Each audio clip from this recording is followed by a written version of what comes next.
Hola, ¿qué tal? Bienvenidos a Voz News. Qué bueno que nos acompañan este martes 18 de noviembre. Los saluda Karina Yapor. Vamos a los titulares. El presidente Trump reitera que no descarta una posible acción militar en México, en Venezuela e incluso Colombia para combatir al narcotráfico. Además, golpe judicial a los republicanos en Texas bloquean el nuevo mapa electoral que ofrecía 5 escaños clave en 2026. Y veremos los esfuerzos de la administración Trump para reducir el costo de vida de los estadounidenses. Los detalles de esto y más en Voz News, que comienza ahora.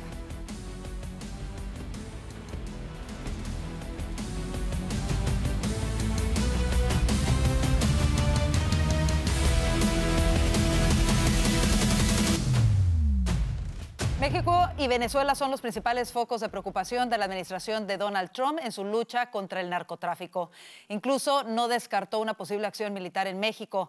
La situación de América Latina fue uno de los temas que abordó el presidente, quien recibió hoy al príncipe de Arabia Saudita. Juan Esteban Silva tiene el informe desde la Casa Blanca. Hola Karina, ¿qué tal? Los saludo desde la Casa Blanca. Pues mucha atención porque hoy el presidente Trump ha recibido con honores al príncipe heredero Mohammed bin Salman. Lo ha recibido aquí en el despacho Oval, donde yo me encuentro. Se ha firmado, de hecho, un acuerdo para la compra por parte de los saudíes de aviones F-35 de combate. Pero sabe, Karina, que la noticia, televidentes de Voz News, sigue siendo América Latina. Nuevamente ha hablado el presidente Trump sobre Nicolás Maduro y la disposición que dice él tiene para dialogar. Ha sorprendido muchísimo que el presidente Trump ha mencionado a Nicolás Maduro por lo menos 3 veces en la última semana, justamente a propósito de esta intención de diálogo, mientras crece esa presión militar en aguas internacionales, con más de 83 señalados criminales que han muerto y con el despliegue del USS Gerald Ford, el portaaviones más poderoso que tiene Estados Unidos. Pero miremos lo que ha dicho el presidente Trump sobre Venezuela, justo enfrente del príncipe Mohammed bin Salman. He wants to talk. Yes, sir. Yeah, I'm open to talk. I talk to everybody. But no, he wants to. They treated us very badly. They sent all of their prison population into the United States, and we're getting them out rapidly. But he sent all of his, and he sends drugs into the United States and other things. No, he treated us badly. He was dealing with a bad president, and he was able to get away. We have now, I think we have the strongest borders anywhere in the world. Nobody's coming in unless they come in legally. Pero, Karina, no solamente Venezuela, le preocupa mucho al presidente Trump la situación en materia de lucha contra el narcotráfico de México, también de Colombia. Ha dicho el presidente Trump que pues, hay una preocupación que se lo ha hecho saber a las autoridades mexicanas, porque lo que está ocurriendo no solamente es el flujo de cocaína, sino también de fentanilo. Y lo ha dicho en frente del presidente de la FIFA, también en el despacho Oval aquí en la Casa Blanca. Esto es lo que ha dicho el presidente de los Estados Unidos. So now we've stopped the waterways, but we know every route. We know every route. We know the addresses of every drug lord. We know their address. We know their front door. We know everything about every one of them. They're killing our people. That's like a war.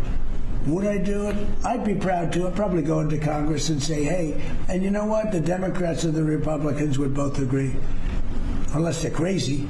They are a little crazy on the Democrat side. But we have lost hundreds of thousands of people a year, death. And that's not talking about family destruction, it's talking about that. And much of it comes through Mexico. So let me just put it this way. I am not happy with Mexico, okay? Ha habido reuniones, Karina, el secretario de Guerra Pete Hegseth con el jefe del Estado Mayor Dan Kane, hablando sobre la situación del narcotráfico en aguas internacionales. Crecen esos bombardeos, crecen esos impactos y la administración Trump que sigue muy atenta a lo que está ocurriendo. El Comando Sur confirmando, como les decía, que el USS Gerald Ford ya está en aguas internacionales, en el Caribe puntualmente, que es área de responsabilidad del Comando Sur. Así que los focos de la Casa Blanca, aunque está atenta, por ejemplo, a la situación de Medio Oriente con esta reunión tan importante de hoy, sigue siendo América Latina. Es la información desde la Casa Blanca para Voz News. Juan Esteban Silva. Gracias, Juan Esteban, por ese reporte. Y hasta Palacio Nacional de México llegó el mensaje del presidente Trump sobre su posición con este país y la presidenta Claudia Sheinbaum no dudó en contestar. Nuestro corresponsal, Alejandro Roldán, tiene las reacciones desde Ciudad de México. Alejandro. Así es, Karina, y es un gusto saludarte desde la Ciudad de México. La mandataria mexicana, por supuesto que reaccionó a las declaraciones del presidente de los Estados Unidos, Donald Trump, dijo que su gobierno no permitirá ningún tipo de intervención extranjera en México. Escuchemos. Pero yo le he dicho en todas las ocasiones que podemos colaborar, que nos pueden ayudar con información que ellos tengan, pero que nosotros operamos en nuestro territorio, que nosotros no aceptamos una intervención de ningún gobierno extranjero. Sheinbaum señaló que la última vez que hubo una intervención de los Estados Unidos se refería a la de 1846 a 1848, en la que Estados Unidos se llevó la mitad del territorio mexicano, por lo que dijo defenderá con integridad y soberanía este país. No es que no se quiera un apoyo, sí, pero no con tropas extranjeras. Pero ¿cómo verían los mexicanos la intervención de los Estados Unidos para acabar con la violencia? Si México fuera más seguro, si la presidencia y todo ese tipo de secciones gubernamentales hicieran su trabajo, no tendríamos por qué estar pasando por estas situaciones donde un país, otro país se quisiera meter a México. No me gustaría nada que interviniera aquí en México. Pero para el especialista en temas de seguridad, Max Morales, no es recomendable que se agote la paciencia del presidente Trump si es que México no actúa en tema de seguridad. Si ve que siguen, ¿no?, con su politiquería y con sus justificaciones populistas y todo, pues al señor no les va a quedar otra de decir, se los advertí y no entienden, ¿sí? Y no es injerencismo, él lo justifica y su gente con, o sea, hasta ahorita no han hecho nada que no nos los hayan advertido. Esta es la información desde la Ciudad de México. Para Voz News, Alejandro Roltán. Gracias, Alejandro, por este reporte. Y para analizar las implicaciones de estos anuncios del presidente Trump y las reacciones en México, hacemos contacto con Sergio de la Peña, ex subsecretario de Defensa del Hemisferio Occidental. Sergio, bienvenido a Voz News. ¿Qué significa que el presidente Trump no descarte una acción militar en México para detener el narcotráfico? Buenas tardes, Karina. Un placer estar contigo y tu audiencia. El presidente Trump ya empezó sus acciones contra el flujo de drogas desde los Estados Unidos con Venezuela y hemos visto los resultados que eso ha tenido. También se ha notado que inclusive están interceptando navegaciones que salen de Colombia. Y lo que ha dicho recientemente es que no descarta nada. Y una de las cosas que está haciendo el presidente Trump ha sido muy claro. Cuando la gente trata de entender qué es lo que quiere hacer, nomás escuche lo que dice. Dice, quiero parar el flujo de drogas que entra a los Estados Unidos, quiero que regrese gente que vino fuera de los Estados Unidos y entró ilegalmente. Y esas son las misiones especificadas que él ha dicho. Las implicadas es que quiere restablecer la disuasión.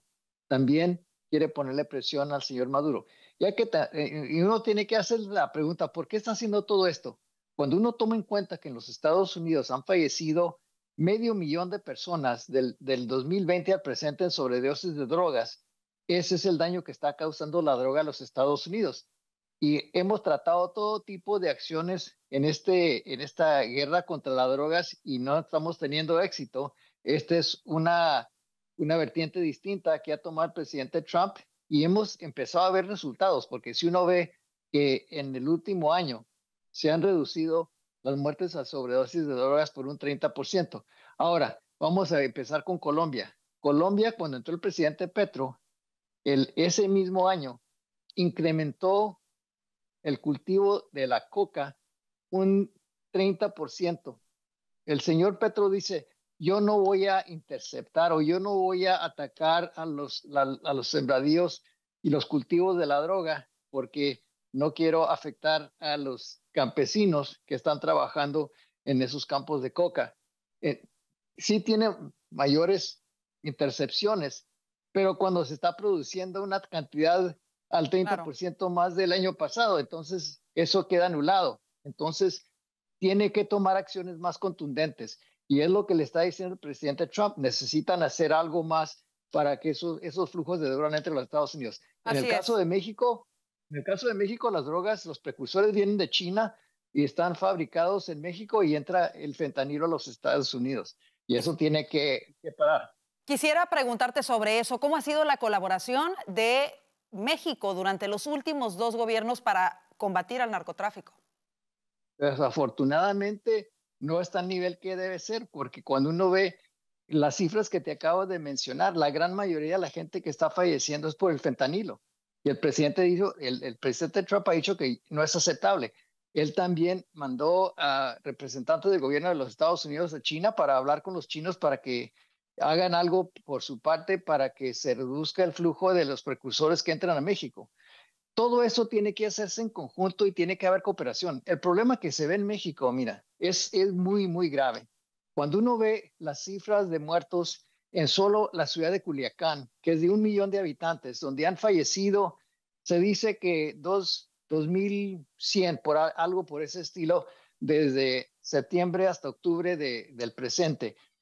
Pero las desapariciones son casi las mismas, así que estamos hablando de muy posiblemente más de 4,000 asesinados en una ciudad de 1 millón de habitantes. Y eso no es la más violenta que hay en México. Así es. Cuando se ve lo que pasó en el Rancho Aguirre, donde hallaron restos calcificados, y lo mismo que pasó en Tamaulipas, y luego cuando uno ve los convoyes que tienen el Jalisco Nueva Generación, donde andan narcotraficantes armados disparando al aire y reclamando o por lo menos dándole honor al Mencho, algo está fuera del orden. Y cuando se habla que en el plan Michoacán están entrando 12,000 soldados y son atacados hasta los cuarteles que tiene el ejército, algo está mal.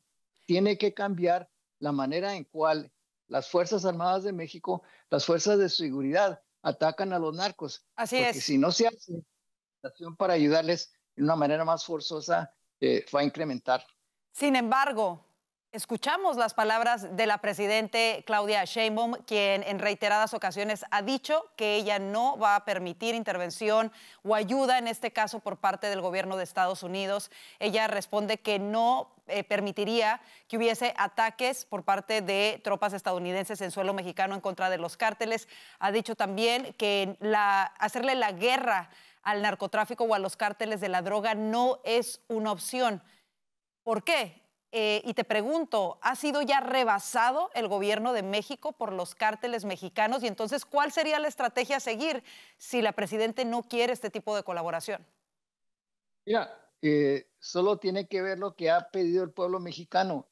El sábado dice el gobierno que hubo 17,000 gente protestando, pero cuando uno ve las fotos aéreas, eso indica que son muchas más. Y luego cuando toma uno en cuenta que esas protestas se esparramaron a más de 50 ciudades dentro de México y están pidiéndole al Estado de México que haga algo por su parte para que no veamos repetidamente lo que sucedió en Uruapan, donde asesinan al presidente municipal y uno ve las cifras de muertos que han tenido en México desde que empezó la presidenta Sheinbaum. Ya llevan a 10 presidentes municipales que han asesinado desde que empezó su periodo del sexenio.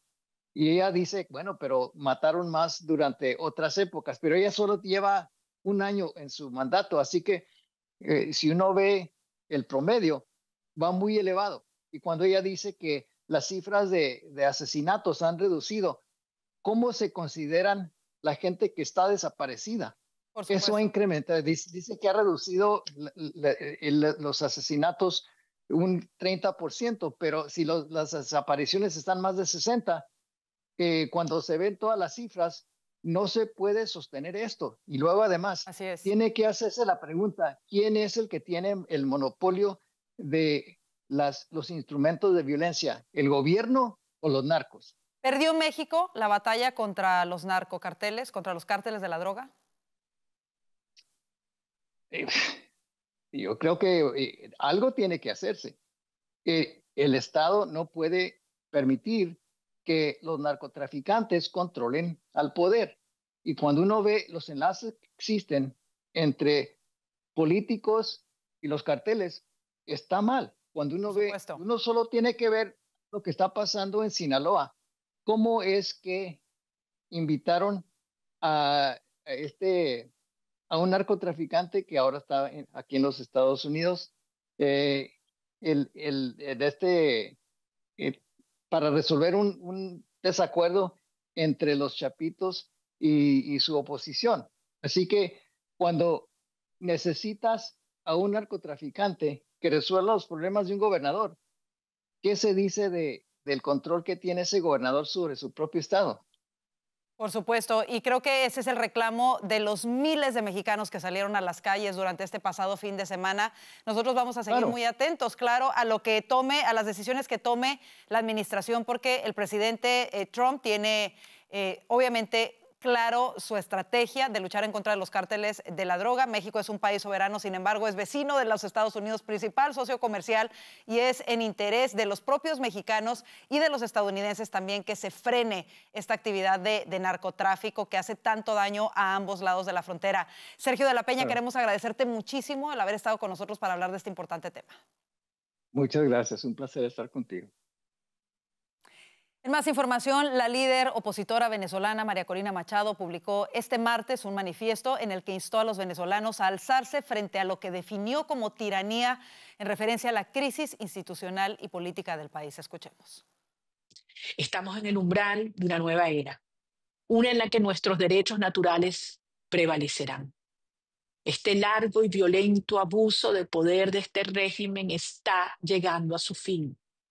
Una nueva Venezuela emerge de las cenizas, renovada en espíritu y unida en un propósito, como un ave fénix renacida, feroz, radiante e indetenible.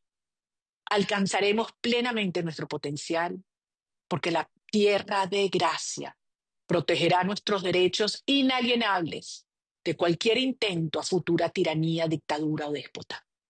Nuestra libertad individual alcanza... En el video divulgado en redes sociales y titulado Manifiesto de Libertad, Machado afirmó que ha llegado la hora de que cada familia venezolana vuelva a estar unida por siempre en su propia tierra. También defendió la propiedad privada y el libre mercado como factores cruciales para la recuperación nacional.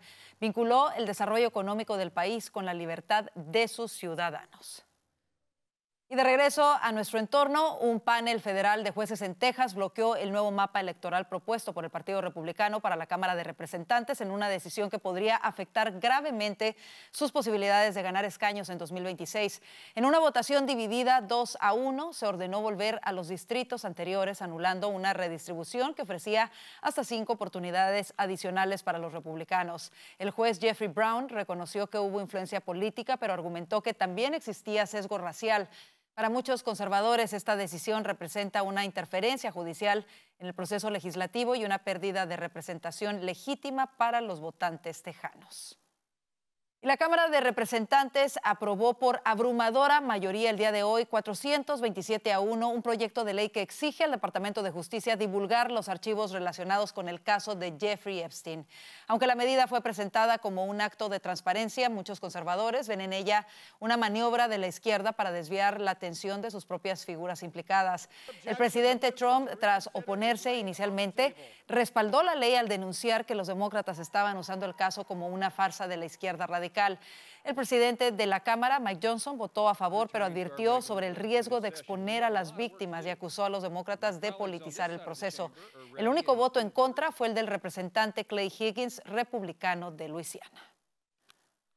Y 37 inmigrantes indocumentados fueron detenidos por la patrulla fronteriza en el oeste del estado de Nueva York, incluidos 30 que conducían vehículos comerciales con licencias estatales válidas. Las detenciones ocurrieron entre el 8 y el 11 de noviembre en la Interestatal 90 durante operativos con ICE y Seguridad Nacional.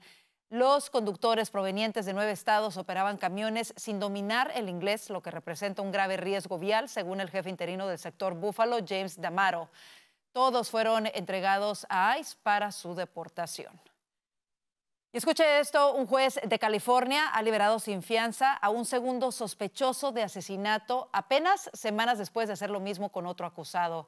A Agustín Sandoval y Vicente Aguilera Chávez se les imputaron cargos por el homicidio de Edu Beliz Salgado, de 21 años, ocurrido en 2017 durante un tiroteo presuntamente vinculado a pandillas en Sunnyvale. El caso permaneció sin resolver hasta 2024, cuando ambos fueron identificados por detectives. Sandoval, señalado como el conductor del vehículo desde el cual se disparó, fue liberado bajo fianza por el juez Héctor Ramón. Aguilera también fue liberado en octubre. El fiscal Jeff Rosen advirtió que 2 presuntos asesinos están sueltos en la comunidad y alertó sobre el riesgo de reincidencia y fuga. Así nos vamos a la pausa comercial. El fallo en una empresa de tecnología especializada en servicios de seguridad y rendimiento de páginas web y aplicaciones causa problemas en X, ChatGPT y otros sitios. Quizá usted estuvo impactado. Los detalles de esto y más al regreso. Si vives con diabetes tipo 2, lo último que necesitas es otra factura costosa. Con Voz Salud tienes atención médica ilimitada, laboratorios con descuento y medicamentos gratis, incluyendo insulina, para que puedas cuidar tu salud sin afectar tu bolsillo. Todo desde solo $1 al día. Visita salud.voz.us y toma el control de tu salud.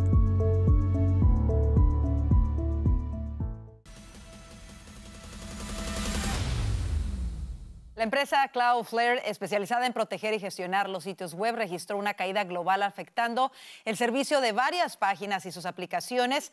La información fue confirmada por la propia compañía. Cloudflare está experimentando una degradación interna del servicio. Algunos servicios podrían verse afectados de forma intermitente. Estamos trabajando para restablecer el servicio. Les mantendremos informados en cuanto podamos solucionar el problema, escribió la empresa en su página oficial. De acuerdo con los reportes, varios servicios en línea se vieron afectados por los problemas de Cloudflare. Entre ellos se encuentran las páginas de sitios como X, anteriormente Twitter, y el juego en línea League of Legends, entre otros. Y el gigante estadounidense Google presentó hoy la nueva versión de su herramienta de inteligencia artificial Gemini con el objetivo declarado de liderar la reñida carrera por esta tecnología. Gemini 3 fue promocionada por sus creadores como el mejor modelo del mundo para interpretar y procesar datos de texto, imágenes, audio y video, y como un potente agente digital capaz de crear aplicaciones a demanda. El nuevo modelo de IA estará disponible en la versión actualizada de la aplicación Gemini, para la cual Google afirma tener 650 millones de usuarios mensuales, mientras que más de 2.000 millones de personas acceden a ella mensualmente a través del motor de búsqueda, según lo expresó la empresa. Y en un tema que nos compete a todos, el presidente Trump ofreció anoche un discurso centrado en la asequibilidad. En su intervención, Trump destacó los esfuerzos de su administración para reducir el costo de vida de los estadounidenses. Vanessa Vallejo nos cuenta los detalles del plan del presidente. Vanessa. La economía sigue siendo una de las principales preocupaciones de los americanos y la administración Trump ha decidido abordar el tema de manera directa. Ayer, en un largo discurso, el presidente puso sobre la mesa algunas de las medidas que quiere sacar adelante para aliviar la carga económica de los americanos. El discurso centrado en la asequibilidad tuvo lugar en el McDonald's Impact Summit acá en Washington, D.C. En su intervención, el presidente reconoció que hay precios que siguen elevados, pero también recordó el estado en el que recibió la economía. Veamos al presidente hablando de las condiciones que heredó de la administración Biden. Prices are coming down and all of that stuff. And, you know, they talk about different terms for that. But I will tell you that nobody has done what we've done in terms of pricing. We took over a mess. We had the highest, think of it, the highest inflation in the history of our country. They say 48 years it was the history of our country. And now we have normal inflation. We're going to get it a little bit lower, frankly, but we have normal. We've normalized it. We have it down to a low level, but we're going to get it a little bit lower. We want perfection. Ahora bien, aunque el presidente ha querido recordar cómo estaba la economía cuando él asumió el cargo a inicios de este año, esta administración ha sido clara en que no va a negar las preocupaciones de los americanos.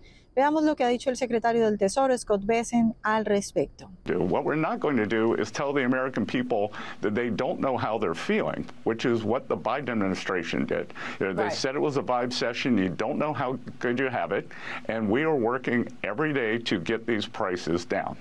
Pues el presidente aprovechó el evento para presentar ciertas medidas. Mencionó que su administración ha eliminado aranceles para algunos productos, como por ejemplo la carne, el café y las frutas tropicales, con la intención de bajar los precios. También planteó la posibilidad de ideas más ambiciosas para aliviar la carga económica, como por ejemplo cheques de $2.000 financiados con ingresos recogidos de los aranceles y la posibilidad de hipotecas de 50 años para reducir los pagos mensuales de la vivienda. Finalmente, en otra de las declaraciones más destacadas del discurso del presidente ayer en la noche, dijo el presidente que la palabra asequible debería ser una palabra asociada al Partido Republicano y no a los demócratas. El presidente Trump dijo que los demócratas ahora ponen el tema sobre la mesa solo para criticar a los republicanos, pero que durante la administración Biden, según aseguró, este país vivió la peor inflación de su historia y que a los demócratas no les importó. Por lo tanto, dijo que la palabra asequibilidad debe estar siempre asociada al Partido Republicano. Por cierto, si le gusta nuestro contenido, vaya ahora mismo a nuestro canal de YouTube, @VozMedia, y suscríbase. Gracias a su apoyo ya somos más de 300,000 suscriptores en la comunidad de Voz Media en YouTube. De esta manera, recuerde que puede tener acceso a todos los programas, podcasts y entrevistas exclusivas que preparamos para usted. Es gratis, muy fácil. Active las notificaciones para que no se pierda todo el contenido nuevo que tenemos diariamente para usted.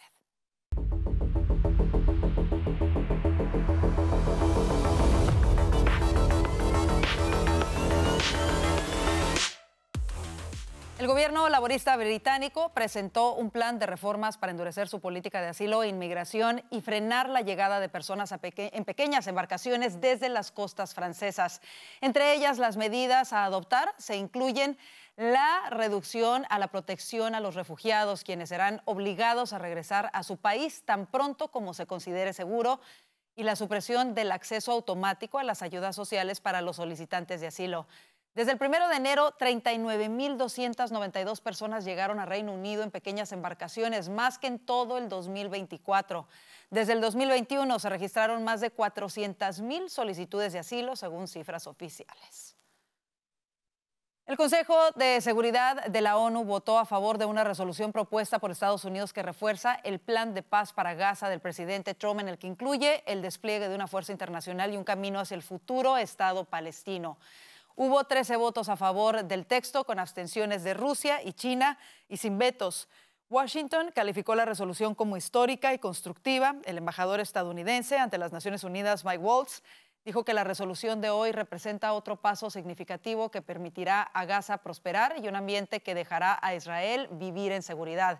El plan de paz autoriza la creación de una fuerza internacional de estabilización que trabajaría con Israel y Egipto y con policías palestinos recién entrenados para ayudar a asegurar las áreas fronterizas y desmilitarizar la franja de Gaza. Y los delitos de odio contra los cristianos registraron un notable aumento en Europa, en especial en países tradicionalmente católicos como España y Polonia durante 2024. Los estados con un mayor número de incidentes fueron España, Francia, Reino Unido, Alemania y Austria. Además de las agresiones personales y ataques a templos o edificios religiosos, los creyentes también vienen enfrentando mayores complicaciones para profesar su fe por nuevas legislaciones de los gobiernos. Según un informe del Observatorio sobre Intolerancia y Discriminación contra Cristianos en Europa, en 2024 se registraron un total de 2,211 delitos de odio contra los cristianos solamente en 2024. ¿Qué le parece? Así nos vamos a la pausa comercial. Quédese con nosotros. Ya vienen nuestros analistas para hablar de los temas que hacen titulares hoy.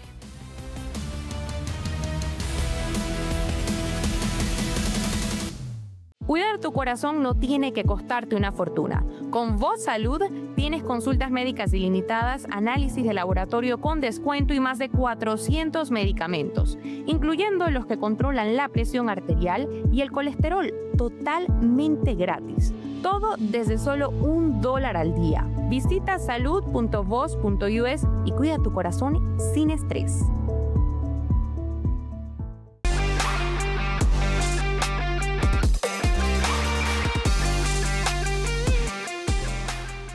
Como le informamos al inicio, el presidente Trump afirmó que no descarta una posible acción militar en México, en Venezuela e incluso en Colombia para combatir el narcotráfico. Hoy volvió a ratificar que el dictador Nicolás Maduro quiere hablar con su administración. Para analizarlo, le damos la bienvenida a nuestros panelistas: Vanessa Vallejo, analista político de Voz; Alfonso Aguilar, abogado y analista político de Voz desde Washington, D.C., y a Silvio Canto Jr., analista político desde Texas. Bienvenidos, y comenzamos con este tema que en realidad mantiene la atención, evidentemente, de muchísimas personas sobre cómo se da el desarrollo de esta guerra en el Caribe y las nuevas declaraciones del presidente Trump, tanto ayer como hoy, ratificando que podría incluir acciones militares y que no las descarta en suelo venezolano, en México y en Colombia. ¿Qué implicaciones, Alfonso, podría tener en las relaciones, por ejemplo, con México?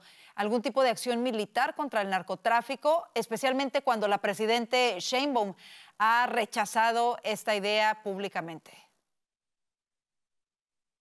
Bueno, hay que entender todo el contexto de lo que se está considerando, ¿verdad? No podemos analizar estas declaraciones en el vacío. O sea, sí hay conversaciones entre el gobierno de Estados Unidos y el gobierno de México. Sheinbaum sigue diciendo que Estados Unidos no puede hacer nada militarmente en México sin que ella la autorice. Bueno, pues qué sé yo, pudiera ser que Estados Unidos efectivamente con drones destruya laboratorios de fentanilo dentro de México, pero con la autorización de México. Sabemos que México ya había autorizado el que drones americanos entraran en espacio aéreo mexicano, o sea que eso lo ha autorizado ella. Quizás no lo ha dicho, no sé si lo ha dicho públicamente al pueblo mexicano, pero por lo menos la prensa americana sí lo ha informado y lo ha confirmado con el gobierno mexicano. Entonces yo creo que algo así pudiera suceder. Sin la autorización del gobierno mexicano, pues obviamente eso pudiera ser muy controversial. Obviamente el gobierno mexicano se quejaría e iría a las instituciones internacionales que ya conocemos, la OEA, las Naciones Unidas, para quejarse. Y obviamente esas organizaciones que están cooptadas por países de izquierda, pues seguramente criticarían a Estados Unidos. Pero el presidente ha sido muy claro desde el principio. Incluso el secretario de Defensa también lo ha dicho, que ellos están abiertos, que todo está sobre la mesa y que ellos estarían incluso abiertos a realizar ataques dentro del territorio mexicano. Sabemos incluso que ha habido informes de prensa diciendo que el presidente autorizó por memorándum el que se realicen ataques terrestres en el territorio extranjero como parte de esta guerra en contra del narcotráfico. O sea que vamos a ver, yo creo que eso es consono con lo que ha estado diciendo. En cuanto a Maduro y una posible hablar con Maduro, pues hay que también entenderlo en el contexto de lo que Estados Unidos ha dicho. Estados Unidos ha dicho que el régimen de Maduro no es legítimo, no es un gobierno legítimo, que el Cartel de los Soles es un grupo terrorista y que el capo, el líder, es Maduro. O sea que la única conversación creo que sería facilitar el que se entregue o facilitar que se vaya a Moscú para hacerle compañía al expresidente de Siria. Pero yo creo que eso sería la extensión de la conversación, pero no creo que sería para que él pueda permanecer, quedarse en Venezuela. En ese sentido, Vanessa, el presidente Trump, justo como lo menciona Alfonso, volvió a mencionar hoy que está dispuesto a hablar con Maduro. ¿Cómo lo ves tú? ¿Está el presidente cambiando de idea en el sentido de atacar el narcorrégimen de Maduro en Venezuela o está tratando de buscar una salida de Maduro sin tener que disparar un solo tiro? ¿Cómo lo ves? La verdad, a mí me parece que se equivocan mucho o que tal vez quienes hacen esa interpretación de que el presidente le puede estar, digamos, brindando un salvavidas a Maduro, de pronto es que quieren ellos como que hacer la trampa, intentar poner algo que no está pasando. A mí me parece muy claro porque lo que dijo el Departamento de Estado es, a partir del 24 de noviembre, el Cartel de los Soles va a entrar en la lista de organizaciones terroristas extranjeras y por lo tanto Maduro se convierte en objetivo militar y por lo tanto se abren una nueva posibilidad de acciones por parte de Estados Unidos que podrían ir directamente hacia Nicolás Maduro. Creo que la lectura correcta de esto, cuando ese anuncio del Departamento de Estado va acompañado con lo que dijo el presidente Trump, en realidad fue que Maduro quería hablar y que podía haber conversaciones. Yo creo que si yo acompaño esas dos cosas, la lectura correcta de esto debe ser, si Maduro tiene la intención de irse por sí solo, pues podemos, digamos, hablar sobre eso. Si no, que sepa que a partir del 24 de noviembre es objetivo militar y se despliegan un montón de acciones en contra de Nicolás Maduro. Creo que esa es la lectura correcta y creo que quienes dudan, yo creo que aquí hay mucha desinformación. Digamos que el régimen siempre utiliza ese tipo de cosas poniendo gente en redes para que diga cosas que no son ciertas. Aquí no hay ningún presidente Trump enviándole un salvavidas de alguna forma, digamos que no convenga para Venezuela. Silvio, el problema no solamente es Maduro, es la existencia de un grupo muy grande de criminales que tienen literalmente secuestrado a ese país, a Venezuela. Así lo han declarado demasiados funcionarios, no funcionarios, sino parte de la oposición, activistas y de la población en general que ha tenido que salir de Venezuela por esa razón. La pregunta es, ¿podría la salida de Maduro generar un efecto dominó sobre el resto de sus cómplices? Yo me imagino que sí, yo me imagino que sí, ¿no? Porque todos están juntos, digo, y yo no creo que ninguno de ellos puede reemplazar a Maduro, porque el problema es que Maduro no es un presidente legítimo. Entonces, lo más probable es que todos o salgan juntos o que se escapen juntos, pero yo no veo, vamos a decir, que va a salir Maduro y lo va a reemplazar el número 2 o el número 3. La única persona que va a reemplazar a Maduro es González. Ahora, Vanessa, ¿cómo ves el caso de Colombia? ¿Es Petro una piedra en el zapato en esta operación? Y suena un poco irónico porque Petro ha sido muy crítico de la estrategia del presidente Trump.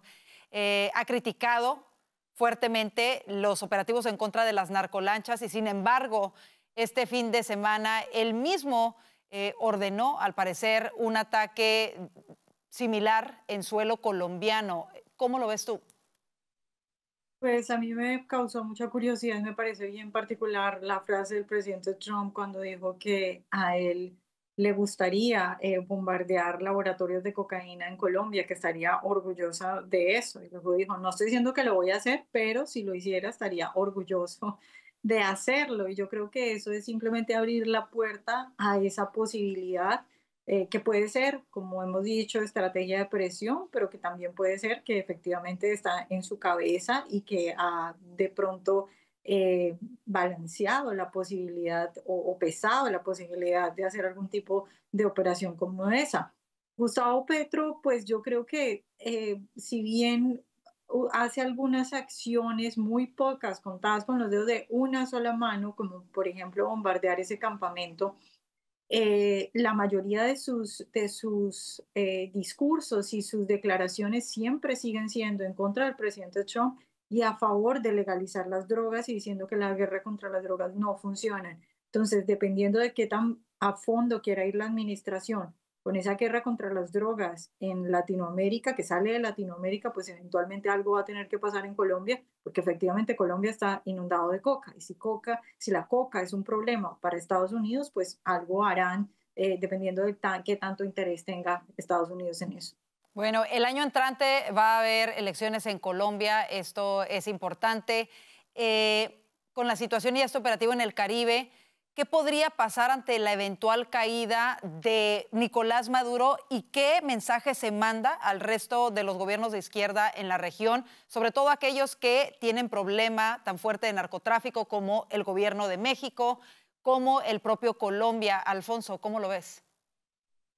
Bueno, el mensaje es claro, que tienen que dar la batalla en contra del narcotráfico y que tiene que ser una batalla en serio, que no pueden colaborar con los carteles y que si no, Estados Unidos va a intervenir y va a neutralizar a estos grupos terroristas. Mira, yo creo que, o sea, está claro que Estados Unidos ha cambiado la dinámica. El presidente en sus declaraciones también dijo que ya las rutas marítimas están bien monitoreadas, están bajo control. Ellos ahora tienen que enfocarse en las terrestres, que ellos saben exactamente por dónde está entrando la droga, aunque la frontera está bajo control.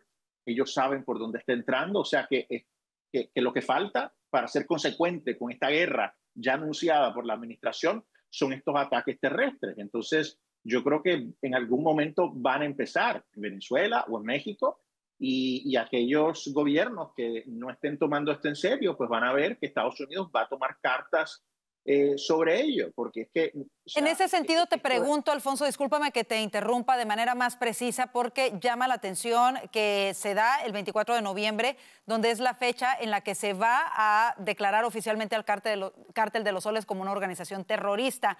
¿Es esto una especie de plazo para el régimen de Maduro para, no sé, tomar una decisión de una salida antes de que haya acciones más contundentes por parte de Estados Unidos? Puede ser aún otro mensaje, no sé cuántos mensajes, porque decíamos que era verdad cuando se movilizaran aviones, que ya se hizo, cuando llegara el portaaviones, ya llegó el portaaviones, ahora es el 24. Mira, yo creo que más avisos no se le ha podido dar a Maduro. O sea, yo creo que si se le permite salir para irse a Moscú, como yo decía, eso es tremendo regalo de Estados Unidos. Pero francamente, o sea, ya los mensajes se han enviado. Esto es una guerra en contra del terrorismo. Solo que esta vez los grupos terroristas son carteles. Y no se va a permitir los narcoestados y no se va a permitir que gobiernos sean flojos con las organizaciones, con los carteles. Entonces, yo creo que el mensaje es claro y cada gobierno tiene que hacer lo propio para tomarse esto en serio. En el caso de Maduro, pues él es el capo de un cartel, o sea, tiene que irse. En el caso de los otros, pueden tomar decisiones, pueden reenfocar sus gobiernos, tanto el de México como el de Colombia, que dijeron que básicamente iban a bajar la guardia, que iban a negociar con los carteles para pacificar sus países. Lo que ha llevado es un aumento en la producción de coca en Colombia, un aumento en el crimen en México. Entonces, el bajar la guardia con los carteles no es una alternativa. No hay alternativa. Hay que continuar dando la batalla de una manera fuerte, por supuesto, en contra de los carteles. Rápidamente, antes de irnos a la pausa, Silvio, ¿en dónde queda Cuba en todo esto? ¿Tú crees que la caída del régimen de Maduro debilitaría aún más al régimen cubano? Yo creo que sí, porque es un régimen que depende totalmente de Venezuela en este momento. Entonces yo me imagino que Venezuela se va el lunes y Cuba se va el martes, digo, porque no hay ninguna otra manera de mantenerse en el poder. Pero déjame decir un par de cositas aquí con respecto a esto de Venezuela. A mí me encanta cómo Trump se mete en la cabeza de la gente y lo tiene a todo el mundo, como dicen, viviendo de gratis en la cabeza de ellos. Con todas estas cosas que él dice, que va a hacer esto, que va a hacer lo otro, todo el mundo está, digo, temblando porque no saben exactamente qué es lo que Trump está diciendo. Y recuerda las palabras del presidente Bush después del ataque del 11 de septiembre, cuando él habló al país y le dijo, no vamos a distinguir entre los terroristas y los gobiernos que los ayudan. Y yo creo que eso es parte del mensaje aquí. Digo, no vamos a distinguir entre Maduro y los carteles, porque es lo mismo. Entonces, yo creo que esto es parte de una manera en que Trump se mete en la cabeza de esta gente y mantiene a todo el mundo preocupado si yo soy el próximo o qué día me va a tocar a mí, Karina. Con eso nos vamos a la pausa comercial. Quédese con nosotros, ya volvemos con más aquí al panel de voces. Cuidar tu salud no debería ser algo imposible. Con Voz Salud accedes a consultas ilimitadas, virtuales y en persona, análisis de laboratorio con descuento y a más de 400 medicamentos esenciales totalmente gratis, incluyendo los que tu familia realmente necesita. Todo desde solo $1 al día. Atención médica real sin complicaciones. Visita salud.voz.us y empieza a cuidarte hoy mismo.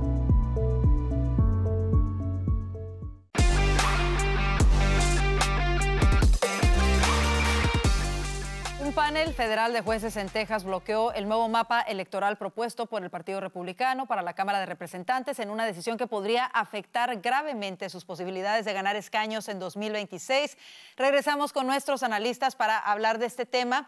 Y la pregunta es, ¿hasta qué punto esta decisión judicial representa una interferencia en el derecho de Texas para definir sus propios distritos?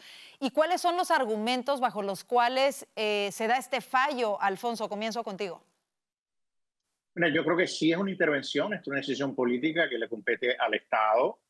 Y yo creo que no hay ninguna evidencia que se utilizó la raza como un factor para diseñar los distritos. Pero es curioso que los demandantes, que son unas organizaciones de derechos civiles, entre ellos LULAC, de hecho el caso se llama LULAC versus Abbott, lo que argumentan es que los distritos diseñados en el 2025 por los republicanos violan la ley de derechos del votante. Y recordemos, lo hemos mencionado en otros programas anteriores, hay un caso ante el Supremo, donde el Supremo probablemente va a decidir sobre la constitucionalidad de la cláusula de la ley de derechos del votante, la ley federal de derechos del votante, que permite que se diseñen distritos congresionales donde la mayoría, con el propósito de que la mayoría de los votantes sean miembros de grupos minoritarios. Entonces, si ellos declaran que esa cláusula es anticonstitucional, eso pues claramente validaría el mapa de Texas y eliminaría más de una docena de distritos congresionales que se han creado artificialmente, arbitrariamente en el sur de los Estados Unidos para que la mayoría de los votantes sean afroamericanos. O sea, que eso llevaría probablemente a que todos esos distritos se conviertan en distritos congresionales republicanos. O sea, que ¿Y esa decisión podría darse a tiempo antes de las midterms, sí, de las elecciones? Porque están sí, programado para junio, me parece, o julio del año que entra, ¿no? Bueno, pero ¿sería suficiente? Sería lo más tarde, sería finales de junio. Pero yo entiendo entonces que sí, sería suficiente tiempo para las elecciones de mitad de término. Claro. Pero es curioso porque, mira, en California los republicanos acaban de erradicar un caso argumentando que los demócratas utilizaron la raza para diseñar sus distritos congresionales. Esto sabíamos que iba a suceder, que se iba a llevar a los tribunales, iba a terminar en el Tribunal Supremo, y yo creo que es muy posible que el Supremo tome una decisión que a la larga, todo el mundo está enfocado más bien en cómo están diseñando los distritos, pero yo creo que a la larga lo que sí va a tener un impacto es la invalidación de esta cláusula particular de la Ley Federal de Derechos del Votante, que va a permitir que se rediseñen nuevos distritos en el sur. Silvio, tú eres residente de Texas. ¿Cómo ves esta decisión? Pues no me gusta, pero yo creo que es simplemente un paso y eventualmente yo creo que la Corte Suprema va a estar de acuerdo con Texas, como dijo el gobernador en su declaración hoy, también el Attorney General, porque eventualmente la Corte Suprema va a permitir lo que el Attorney General llamó partisan districting, quiere decir hacer los distritos por razones de partido. Entonces yo creo que esto eventualmente va a funcionar de dos maneras. O la Corte Suprema va a validar los mapas de Texas, o como dijo Alfonso, la Corte Suprema va a echar para atrás todos estos distritos que hay en el sur de Texas, diciendo que es una violación de la Constitución. Entonces, el único problema que hay aquí es, creo que el 8 de diciembre es cuando es el deadline para meterse o hacer campaña. Entonces, ese es lo único negativo que hay aquí, que esto es una decisión, se tiene que tomar relativamente rápido. Y es interesante porque esta decisión tiene un impacto muy importante en una persona en particular en Texas, y es Jasmine Crockett. Porque si esos mapas se quedan, ella no tiene distrito y seguro que va a aspirar al Senado. Si ella se queda con su distrito viejo, pues entonces tenemos a Jasmine Crockett aquí cerca de Dallas por 2 años más. Entonces, hay muchas pelotas en el aire en este momento, Karina, con esta decisión, y lo que acaba de decir Alfonso es muy correcto. Pero a tu pregunta, para aclarar esto, porque sí es importante, la decisión sobre la ley de derechos del votante, todo va a depender cuándo salga esa decisión, porque correcto, si la dejan para bien tarde, junio, julio, es posible que ya sea muy tarde, como tú dices, es posible que ya hayan radicado candidaturas, claro, para que tenga un impacto real en las elecciones de mitad de término. Yo creo que si la Corte Suprema va a tener que moverse mucho más rápido, entonces. Pero yo creo que los jueces del Supremo están muy conscientes de esto y es claro, posible que adelanten su decisión. Por la importancia que esto tiene. Vanessa, ¿cómo lo ves tú? Es que me parece una discusión muy interesante, que hay que ver también la apelación, ¿no? Porque si se apela y dependiendo de lo que se resuelva en la apelación y dependiendo si este caso va también a la Corte Suprema y si la Corte Suprema decide pronunciarse sobre este caso más rápido, pues se puede ver una decisión, digamos, más pronto. Pero estos casos son, digamos, complicados de entender porque mientras por un lado hay algunos diciendo que se quiere destruir distritos que son digamos, creados a partir de la raza de hispanos o de afros, por el otro lado hay otros diciendo que se crean distritos simplemente para favorecer a esas comunidades. Entonces, y lo que veíamos también de si esos distritos, por ejemplo, se están creando utilizando la raza como una proxy de cómo vota una persona o cómo vota un grupo, y que eso es inconstitucional. Es decir, son discusiones constitucionales que a mí me parecen muy interesantes Más allá de eso, ojalá que esto pare acá y que no volvamos a escuchar todas esas amenazas de guerra de distritos que en realidad yo no veo que sean apuestas tan seguras. Pues, con todo lo que está pasando, creo que no es una buena idea iniciar una guerra de redistribución de distritos. Bueno, pues vamos a ver qué es lo que sucede y sobre todo tener los ojos puestos en lo que decida la Corte Suprema, que al final de cuentas va a ser la última voz en este tema. No solamente en el caso de Texas, sino en otros casos. Vámonos a lo que acapara titulares hoy. Cerró la votación más esperada del día y casi por unanimidad, a excepción de un voto, los congresistas votaron a favor de liberar los archivos del caso de Jeffrey Epstein. Los senadores también dijeron que están listos para aprobarlo. Alfonso, ¿qué significa esto? ¿Se viene en realidad olas de verdades o más olas de manipulaciones y fake news con la distribución de estos archivos? ¿Y crees que realmente termine gente tras las rejas a raíz de esto, como se supone que debería de ser el propósito de darlos a conocer? Esta es la gran tragedia. O sea, lo que va a hacer esto es satisfacer la curiosidad de algunos grupos de los demócratas, obviamente, pero de ciertos sectores conservadores también. Y no creo que va a surgir ningún smoking gun, ninguna evidencia contundente que implique a nadie, porque honestamente este expediente ha estado en justicia por mucho tiempo, bajo otras administraciones demócratas. Si hubiera algo, ya se hubieran radicado cargos. Pero se creó este issue, esta conspiración de que ahí había una lista que incriminaba a un sinnúmero de personas. A la larga, va a salir información, sí, van a salir nombres y eso va a dar muchas comidillas, la gente va a estar hablando, pero ninguna evidencia criminal. Y lo triste de todo esto, y esto para mí es la gran tragedia, porque creo que gente como Marjorie Taylor Greene y otros han jugado con las esperanzas de las familias, porque las familias piensan que hacer este expediente público, esto se va a resolver, ellos van a ver las personas responsables.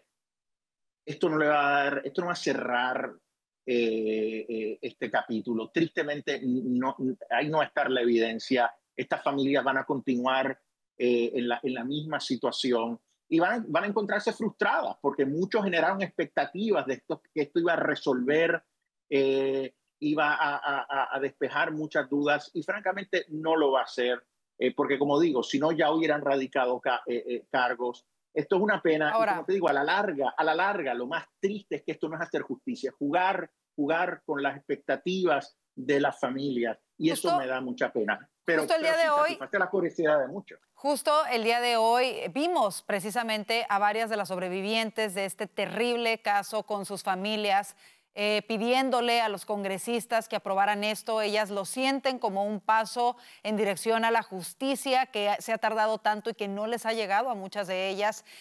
Vanessa, como mujer, ¿cómo lo ves? ¿Tú crees que esta es una buena? O sea, ellas lo querían que se diera a conocer. ¿Tú crees que en realidad esto sirve de alguna manera para traerles un poco de justicia? No sé, el que se exhiban nombres, si es que los hay en estos expedientes de personas involucradas, ¿o lo ves como lo ve Alfonso?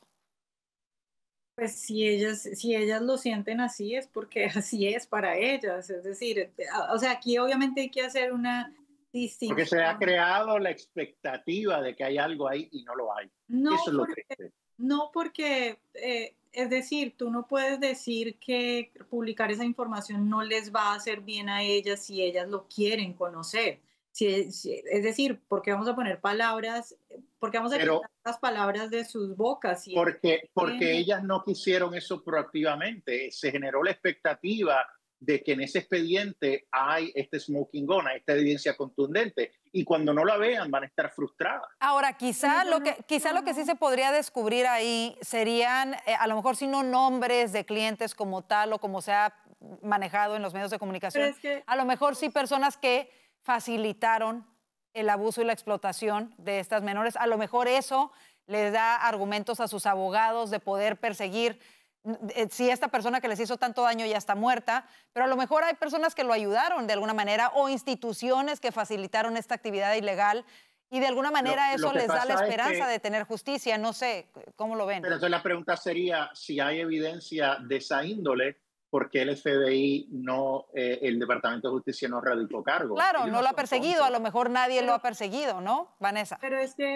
que mi punto es que aún si no hay evidencia para presentar cargos, si una víctima dice que quiere conocer todo lo que se investigó y que eso le funciona, pues yo ¿por qué le voy a quitar las palabras de su boca? Claro. A mí me parece muy válido la petición que tienen. Y lo otro que me parece también es que obviamente uno tiene que distinguir entre información que sale y luego lo que se concluye después de un juicio, porque por eso se hacen los procesos, ¿no? Para saber si esa información es correcta, si es verídica, si es prueba de algo.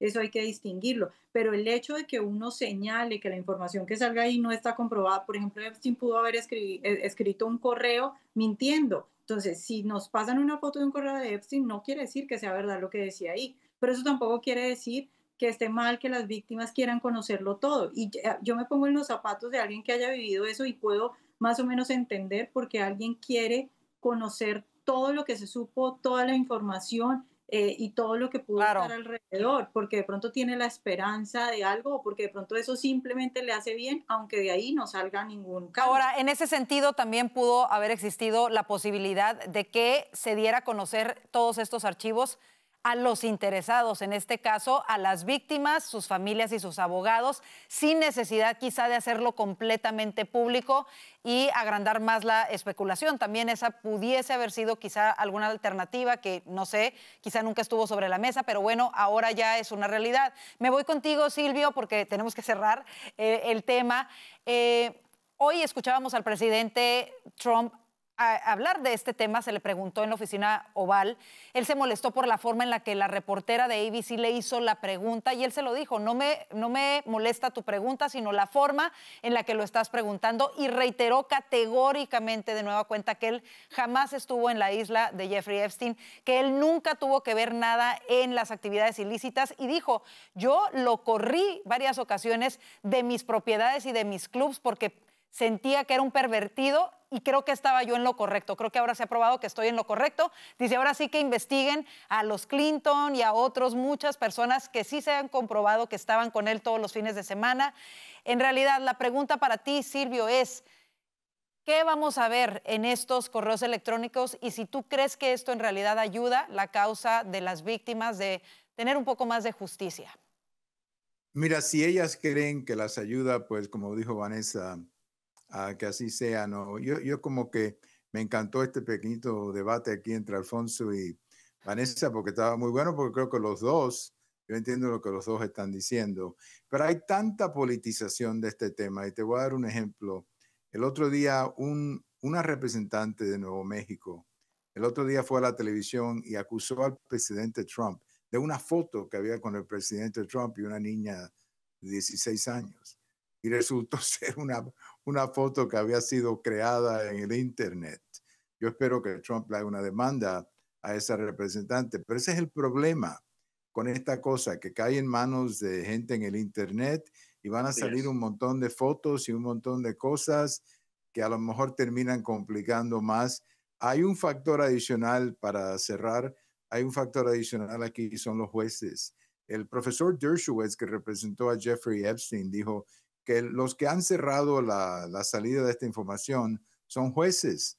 No es que están protegiendo a nadie, es que jueces que están preocupados de la privacidad de algunos inocentes. Claro. Que están en todo esto. Hay docenas de personas o más en una foto, o a lo mejor fueron a la isla o algo, pero eso no quiere decir que estaban metidos en el negocio. Entonces, esto se politizó y eso fue lo que echó a perder todo. Ojalá que pase muy rápido, porque hay otras cosas más importantes en el país, Karina, que esto, y ojalá que los demócratas pues ahora vean el mal que han creado.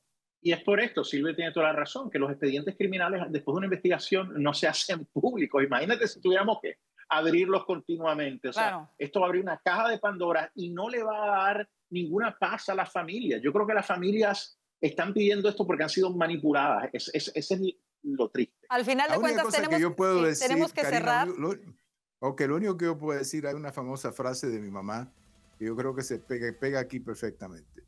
Mi mamá decía, la bola pica y se extiende. que es una frase beisbolera. Claro. Quiere decir que no se resuelve nada. Bueno, la pica y se extiende. Vamos a ver qué sucede con eso y creo que lo más importante va a ser que ojalá las víctimas querían que esto se hiciera público, se va a hacer público, ojalá que al menos ellas puedan encontrar los elementos necesarios para conseguir la justicia que se merecen.